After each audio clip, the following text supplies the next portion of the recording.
Baik, bismillahirrahmanirrahim. Assalamualaikum warahmatullahi wabarakatuh. Perkenalkan, nama saya Muhammad Aprianto dari Program Studi Informatika NIM 220401010141, kelas IT 401. Di kesempatan kali ini, saya akan mempresentasikan tugas 2 dari mata kuliah Bahasa Indonesia, yaitu membuat sebuah ulasan. Di sini saya ada dua ulasannya, ulasan dari buku, yaitu buku Wirausaha di bidang teknologi informasi, ya, peluang usaha dalam menyongsong era Society 5.0. Lalu yang selanjutnya itu ada artikel di sini. Artikelnya identifikasi platform dan faktor sukses dalam manajemen proyek teknologi informasi.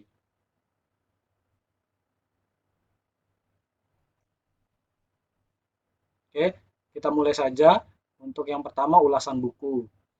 Buku Wirausaha Bidang Teknologi Informasi, ya, dalam peluang usaha dalam menyongsong era Society 5.0, karya B. Harto DKK, merupakan panduan komprehensif yang menyajikan wawasan mendalam tentang peluang kewirausahaan di bidang teknologi informasi dalam menghadapi era Society 5.0. Karya ini hadir di saat yang tepat, mengingat pesatnya perkembangan teknologi dan informasi digital yang tengah berlangsung di berbagai sektor kehidupan.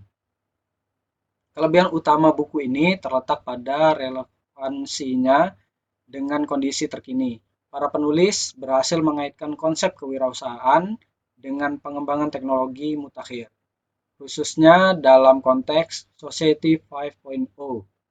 Dalam hal ini memberikan nilai tambah bagi pembaca yang ingin memahami lanskap bisnis di era digital. Selain itu, buku ini menyajikan pembahasan yang menyeluruh, mulai dari dasar-dasar kewirausahaan hingga aspek-aspek teknis dalam memulai dan mengelola usaha di bidang IT atau informasi, ya.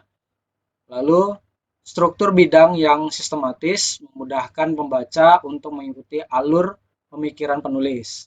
Bagian bab yang terorganisir dengan baik memungkinkan pembaca untuk fokus pada topik-topik spesifik yang diminati.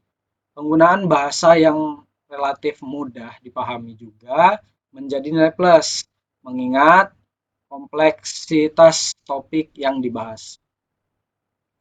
Namun, ada beberapa aspek yang dapat ditingkatkan untuk memperkuat kualitas buku ini. Pertama, akan lebih baik jika disertakan studi kasus atau contoh-contoh konkret dari wirausahawan TI, ya, yang sukses di Indonesia. Hal ini akan memberikan gambaran nyata dan inspirasi bagi pembaca. Lalu yang kedua, pembahasan tentang tantangan dan resiko dalam berwirausaha di bidang IT perlu diperdalam, termasuk strategi untuk mengatasinya. Meskipun demikian, buku ini tetap memberikan kontribusi signifikan dalam literatur kewirausahaan IT di Indonesia. Pemaparan yang sistematis tentang peluang usaha di era Society 5.0 memberikan wawasan berharga bagi calon wirausahawan maupun praktisi IT yang ingin mengembangkan bisnisnya. Secara keseluruhan, buku Wirausaha Bidang Teknologi Informasi berhasil menyajikan topik yang kompleks dengan cara yang informatif dan mudah dimengerti. Meskipun ada ruang untuk perbaikan, kontribusinya dalam memberikan panduan praktis dan inspirasi bagi calon wirausahaan patut diapresiasi. Buku ini juga dapat menjadi sumber referensi yang bermanfaat bagi mahasiswa, peneliti, dan praktisi yang terkait pada kewirausahaan di bidang teknologi informasi. Untuk edisi mendatang, akan sangat bermanfaat jika penulis dapat menyertakan pembahasan lebih lanjut tentang aspek legal dan etika dalam berwirausaha di bidang IT, serta strategi untuk menghadapi persaingan global. Selain itu, penambahan sumber daya online atau aplikasi pendukung yang dapat diakses pembaca akan meningkatkan nilai praktis si buku ini. Dengan mempertimbangkan dinamika perkembangan teknologi yang sangat tepat, pembaruan berkala terhadap konten buku, terutama terkait tren teknologi terbaru dan peluang usaha yang muncul, akan sangat berharga bagi si pembaca.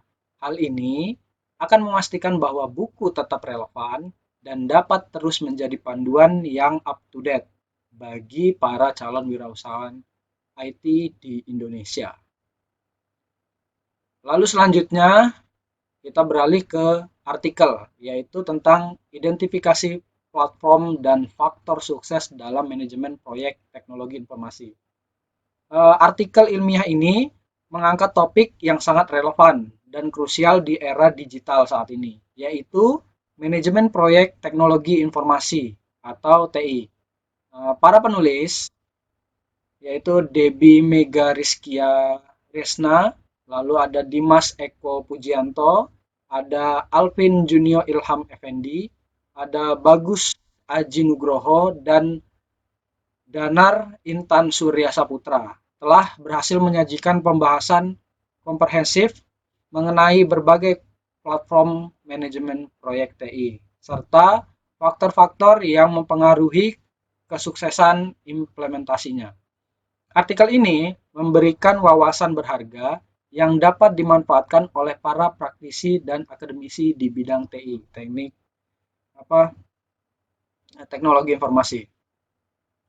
Lalu struktur dan metodologi. Artikel ini disusun dengan struktur yang logis dan mudah diikuti. Dimulai dengan pendahuluan yang memberikan konteks historis manajemen proyek, dilanjut dengan tinjauan pustaka yang membahas definisi-definisi kunci, kemudian masuk ke metodologi penelitian, dan diakhiri dengan hasil pembahasan penggunaan metodologi sistematik, literatur review atau SLR, merupakan pilihan yang tepat untuk topik ini, karena memungkinkan penulis untuk mengumpulkan dan menganalisis informasi dari berbagai sumber terpercaya. Kelebihannya, yang pertama, cangkupan komprehensif. Salah satu kekuatan artikel ini adalah cakupannya yang luas dan mendalam. Para penulis tidak hanya membahas definisi dan konsep dasar manajemen proyek TI, tetapi juga menyajikan tinjauan mendalam tentang 10 platform manajemen proyek populer seperti Trello, Monday.com, Wrike, terus ada Notion, Cashflow, dan lain sebagainya. Penjelasan fitur-fitur utama dari setiap platform memberikan pembahasan praktis bagi pembaca yang ingin menerapkan dalam pekerjaan mereka. Yang kedua, itu ada analisis faktor kesuksesan. Artikel ini tidak hanya berfokus pada aspek teknologi, tetapi juga membahas faktor-faktor kritis yang mempengaruhi kesuksesan manajemen proyek TI, yaitu sumber daya manusia, organisasi, dan teknis.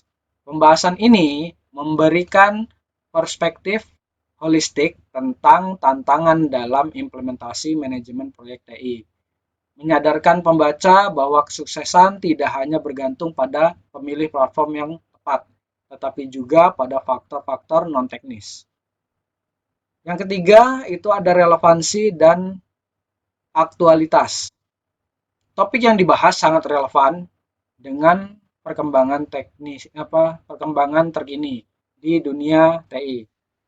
Dengan semakin banyaknya organisasi yang mengandalkan proyek-proyek TI untuk inovasi dan pertumbuhan, pemahaman tentang manajemen proyek TI menjadi sangat penting. Lalu yang keempat, itu ada struktur penulisan. Artikel ini disusun dengan struktur yang jelas dan logis, mudahnya pembaca untuk mengikuti alur pemikiran penulis. Penggunaan subjudul dan poin-poin membantu dalam mengorganisasi informasi dengan baik. Lalu selain ada kelebihan, ada juga kekurangan dalam area untuk perbaikan. Yang pertama, kedalaman analisis faktor kesuksesan. Meskipun artikel ini membahas faktor-faktor kesuksesan manajemen proyek TI, pembahasan ini terasa kurang mendalam dibandingkan dengan bagian platform manajemen proyek. Akan tetapi lebih baik jika penulis memberikan contoh-contoh konkret atau studi kasus untuk memperjelas poin-poin mereka. Misalnya bagaimana sumber daya manusia yang tidak memadai dapat menghambat implementasi platform manajemen proyek yang canggih. Lalu yang kedua, itu ada analisis komparatif. Artikel ini akan lebih kuat jika dilengkapi dengan analisis komparatif antara platform-platform yang dibahas. Misalnya, membandingkan kelebihan dan kekurangan masing-masing platform untuk jenis proyek TI tertentu, atau menyajikan tabel perbandingan fitur-fitur utama. Hal ini akan membantu pembaca dalam menulis platform yang paling sesuai dengan kebutuhan mereka. Yang ketiga, keterbatasan penelitian. Meskipun penulis menyebutkan keterbatasan penelitian di bagian akhir, akan lebih baik jika ini dibahas lebih mendalam. Misalnya, bagaimana keterbatasan dalam metodologi SLR mungkin mempengaruhi hasil penelitian, atau apa saja era yang belum tercakup dalam penelitian ini. Yang keempat, itu ada aspek implementasi. Nah, artikel ini akan lebih bermanfaat jika dilengkapi dengan pembahasan tentang tantangan implementasi platform-platform manajemen proyek TI dalam konteks organisasi. Bagaimana organisasi dapat memilih platform yang tepat sesuai dengan kebutuhan dan budaya mereka? Apa saja langkah-langkah yang perlu diambil dalam proses adopsi platform baru? Jadi, kesimpulan, terlepas dari kekurangan-kekurangan tersebut, artikel ini memberikan kontribusi yang signifikan dalam literatur manajemen proyek TI. Pemaparan yang sistematis tentang berbagai platform manajemen proyek dan faktor-faktor kesuksesannya memberikan landasan yang baik bagi penelitian lebih lanjut di bidang ini. Bagi praktisi TI, artikel ini dapat menjadi referensi yang berguna dalam memilih dan mengimplementasikan platform manajemen proyek yang sesuai dengan kebutuhan organisasi mereka. Dan secara keseluruhan, artikel ini berhasil menyajikan topik yang kompleks dengan cara yang informatif dan mudah dimengerti. Meskipun ada ruang untuk perbaikan, kontribusinya dalam mengidentifikasi platform-platform manajemen pendidik proyek TI terkini dan faktor-faktor yang mempengaruhi kesuksesan patut diapresiasi. Artikel ini dapat menjadi sumber referensi yang bermanfaat bagi mahasiswa, peneliti, dan praktisi di bidang manajemen proyek TI. Oke, sekian penjelasan dari saya. Kurang lebihnya saya mohon maaf. Saya akhiri. Wassalamualaikum warahmatullahi wabarakatuh.